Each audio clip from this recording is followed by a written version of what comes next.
So I assume, my lord, you're here to bend the knee. And why would I do that? Dracarys.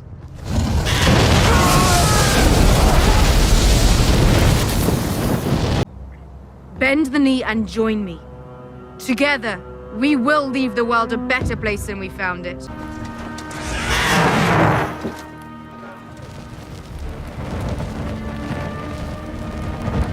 What's going on, guys? Today we got the perfect example of why the fake news shall not be trusted. They can't be trusted because they are fake and fraudulent. Same thing I've been trying to tell and prove to y'all each and every single day on this channel, because Mika and Joe Scarborough of MSNBC just went out to Mar-a-Lago, Trump's home in Florida, to meet with him and make peace with him after calling him Hitler, saying that he's hosting a Nazi rally, calling him a bigot, a sexist, a fascist, and every other horrendous name in the book. Over the past week, Joe and I have heard from so many people, from political leaders to regular citizens, deeply dismayed by several of President-elect Trump's cabinet selections, and they are scared. Last Thursday, we expressed our own concerns on this broadcast and even said we would appreciate the opportunity to speak with the president-elect himself. On Friday, we were given the opportunity to do just that. Joe and I went to Mar-a-Lago to meet personally with President-elect Trump. It was the first time we have seen him in 7 years. Now, we talked about a lot of issues, including abortion, mass deportation, threats of political retribution against political opponents, and media outlets. We talked about that a good bit. And it's going to come as no surprise to anybody who watches this show, has watched it over the past year or over the past decade, that we didn't see eye to eye on a lot of issues, and we told him so. What we did agree on was to restart communications. My father often spoke with world leaders with whom he and the United States profoundly disagreed. That's a task shared by reporters and commentators alike. We had not spoken to President Trump since March of 2020, other than a personal call Joe made to Trump on the morning after the attempt on his life in Butler, Pennsylvania. In this meeting, President Trump was cheerful, he was upbeat, he seemed interested in finding common ground with Democrats on some of the most divisive issues. And for those asking why we would go speak to the president-elect during such fraught times, especially between us, I guess I would ask back, why wouldn't we?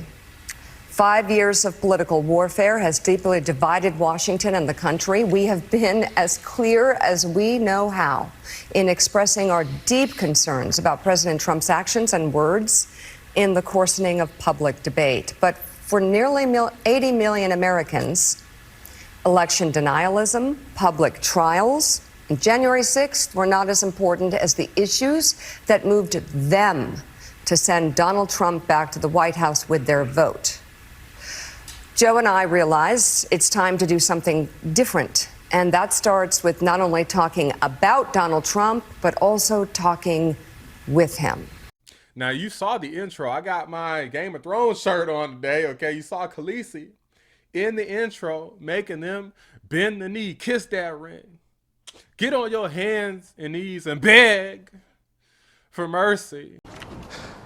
Come to King's Landing, bend the knee, or suffer the fate of all traitors. Otherwise, you might get thrown in the gulag. Okay, maybe you'll get deported. Maybe you'll have your license revoked. Maybe you get thrown in one of those camps. Like, who knows what the hell these people are thinking. But what I'm thinking is that 9 times out of 10, if they were that afraid of all the stuff that they were saying that Trump is going to do, then they would just move out of the country. They would turn tail and get the hell up out of the country, because clearly they're going to get thrown into camp.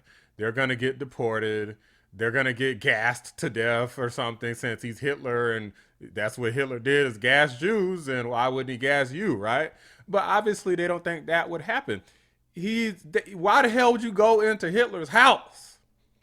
I wouldn't go into Hitler's house. Interesting. Just a short time ago this morning, the hosts of MSNBC's Morning Joe program announced that they privately met face-to-face with Donald Trump at Mar-a-Lago on Friday. They said it was their first meeting with him in 7 years, and that while they disagree with him on a variety of topics, they agreed to reopen lines of communication, saying they don't want to just talk about Donald Trump, they want to start talking to him again. We'll send it back to you. That if that came, we're just hearing that too, Bill.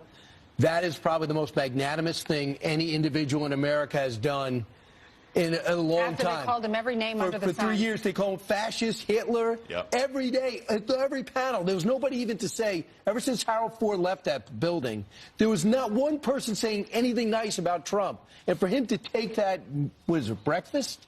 It just shows you, though, that he does want, you know, to smooth things over. Maybe he is going to unite our country. And like you said earlier, everyone's doing the dances out on the... Right. Hey, Bill, when Rachel Maddow shows up at Mar-a-Lago, can we make that a Fox News alert? These people are liars. Mika was just crying the other day. Threatening his enemies with using the military against them. Nobody gets a pass on inciting an insurrection. Nobody gets a pass on saying he fancies Hitler and wants to have generals like his. Nobody gets a pass on insulting veterans and saying those who died for our country are suckers and losers. Right. Normalizing enemy from within. I'll say it again and again. I'll say it again and again until you get tired of it. Now, to their credit, I do think that on one hand, they're right about one thing, that you should speak with everyone. This is after a lot of these people on the fake news refuse to speak with Donald Trump or anyone on the right for the most part, especially on MSNBC. They weren't really speaking to people on the right normally, certainly not Trump. They were trying to say, well, why speak to them? We're just going to talk bad about them every damn day. That's all we're going to do, because if you speak to them, you humanize them. They're trying to humanize them and change your idea about who this guy is. Don't fall for that. Trump, you're talking about. Talking about Trump. Which is exactly what they didn't want to do. They hated the RNC convention where all his family stuff comes on the stage. And hell, even at the Madison Square Garden rally, they had Jewish people at the rally, and these dumbasses called it a Nazi rally. So Sunny Hostin of The View, you know, she's not finished melting down. She's been basically melting down like every damn day on The View. And she figured, I guess, today was no exception. And I don't think you need to sit down for 90 minutes at Mar-a-Lago and kiss his ring to be able to speak truth and to be able to cover a story. So maybe they're not journalists in the true sense. Maybe they're saying that they're opinion journalists. He is the guy who attacked 3 black female journalists. He's the guy that revoked Jim Acosta's press credentials for asking him a question. I don't think he can be trusted in the way that other presidents can be trusted. Sunny Hostin's an idiot here. There's literal stories that are, I mean, you know, some of them are fiction, but a lot of fictional stories are based off reality, where there's people that haven't met each other. They haven't talked about each other. They've only heard different things about each other. There's no video, no audio. It's just one group of people talks ish about the other group. They hate each other. And then, you know what they do? They end up finally meeting and they just kill each other because they never even had a conversation. That's basically what this dummy idiot Sunny Hostin wants to do, because she is Trump deranged. This is why people like me call it a mental illness. This is why we make fun of it, because we know that these people are lunatics. You got people shaving their damn head. They're talking about they're not having sex and they're shaving their head. These people are weird. But without further ado, I want to go ahead and react to Fox News, because they are also dunking on Mika and Joe Scarborough here, as they should, because these people are fraudulent. Let's get into it. Why wouldn't you meet with Donald Trump? I'm thinking really hard. Well, maybe here's why. These are your own words. The retweeting of neo-Nazi videos, Charlottesville. I mean, I could go on and on. What he said about majority black countries. That is tearing more at the fabric of America than attacks on the Twin Towers did. We rebuilt from that. We became stronger because of that.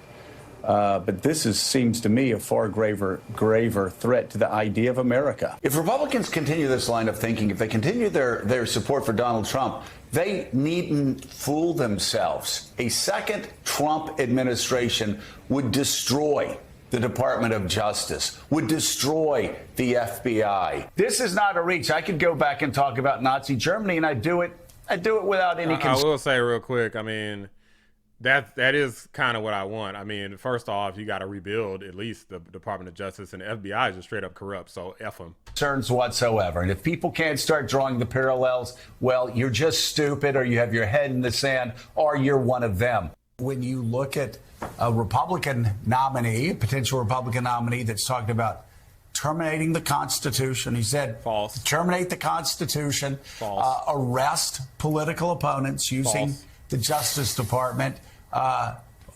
assassinate generals that weren't sufficiently politically loyal to him, Also saying false. that he was going to take the FCC and bring it in to the White House, and he would decide what networks were on and what networks were not on. Lisa, I unfortunately saw that last one in real time.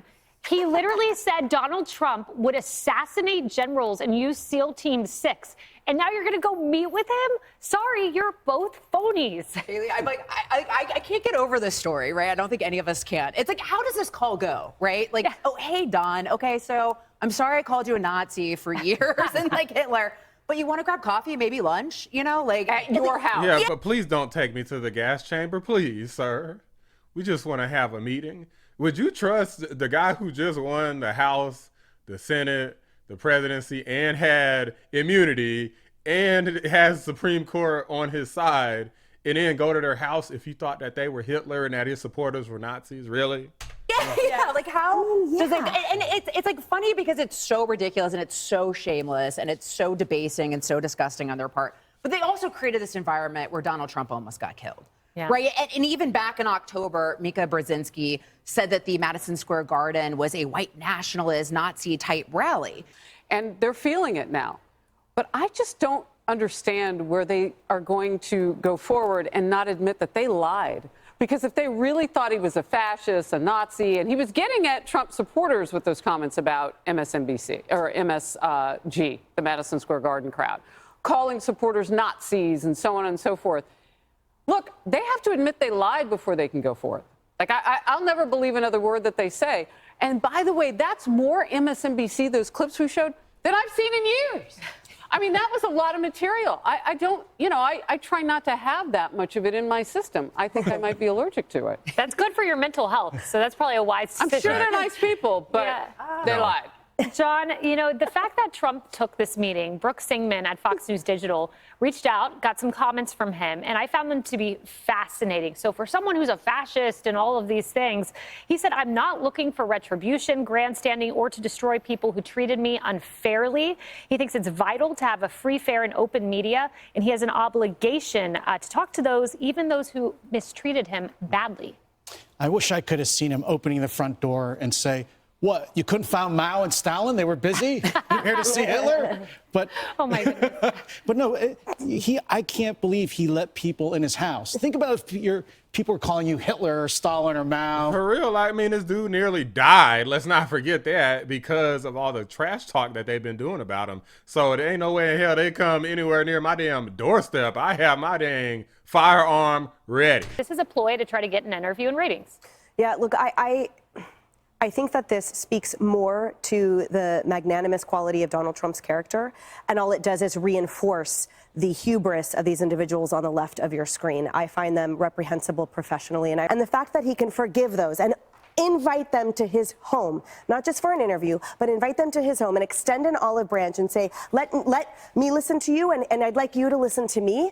That's incredible. So anyone on the left that talks about a divisive president-elect, all you need to do is show them right there that this is, what more evidence do we need? Yeah, the left cries, Mao, Stalin, Hitler, and then they say, bring me to Mar-a-Lago, please. Freaking shameful. On top of that, I just want to point out, so courtesy of Eric Trump, these guys knew Trump for years, okay? They were buddy. They have been to Mar-a-Lago.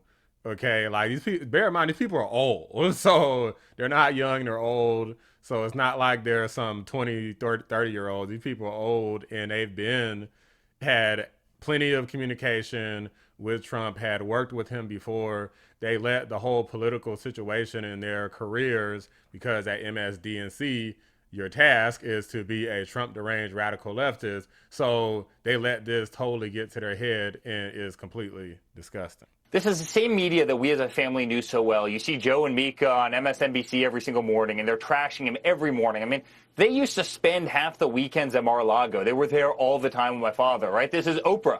Oprah, another person who used to love going to Mar-a-Lago. Aaron Brunette, right? Same thing, was always, always around. We'd have lunch with her in Trump Tower all the time. The Anderson Coopers, the Don Lemons. I mean, we literally knew them all, and they loved us, right? They loved us. Donnie Deutsch, he was begging to be on The Apprentice. They loved us until my father decided to go down that escalator, and then like this, it all changed, right? It just all changed. It was a pile-on all day, every single day. They knew his heart and soul. They knew us as a family. They were friends of ours, and it all changed when he went down that escalator.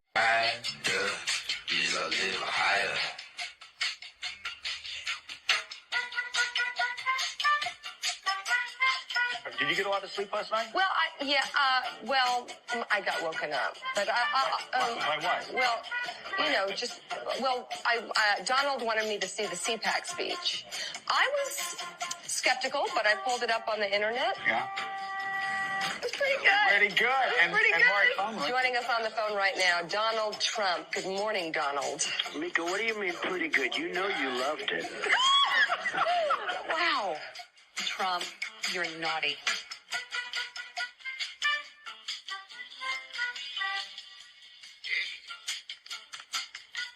So, who would you pay more here, Donald? Just curious. With you and Joe, I'd absolutely pay you more. Oh, my God. All right. I would pay you much more. Joe, I would pay Mika so much more your head would spin.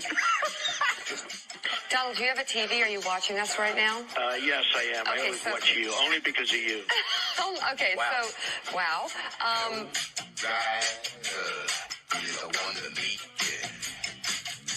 There ain't no way in hell that I would trust people that have been talking this much ish about me on a daily basis, every day, come anywhere near my house. I'd be like, get the F away from me and my family, because you people got a person killed, Corey Compertor, and you got 2 other people injured. You people are evil. I don't care how much money you're getting paid. No amount of money justifies evil, and ain't no way I would meet with them. We'd be done. Ain't no freaking unification. Their viewers are Trump deranged crazies. Some of the viewers, mark my words, are going to turn against them. I'm sure they have already, just from hearing about this. You saw how Sonny Hostin was acting. These people are crazy, guys, and I don't think that you can fix them. But those are just my thoughts. Let me know what you guys think. Drop a like on the video. Subscribe to the channel if you're new. I appreciate y'all watching a Black Anomaly Rising channel. I'm out. It takes no time to bend the knee. When he bends the knee. He's bent the knee. Watch you, only because of you. Okay, wow. So, wow. Trump, you're naughty.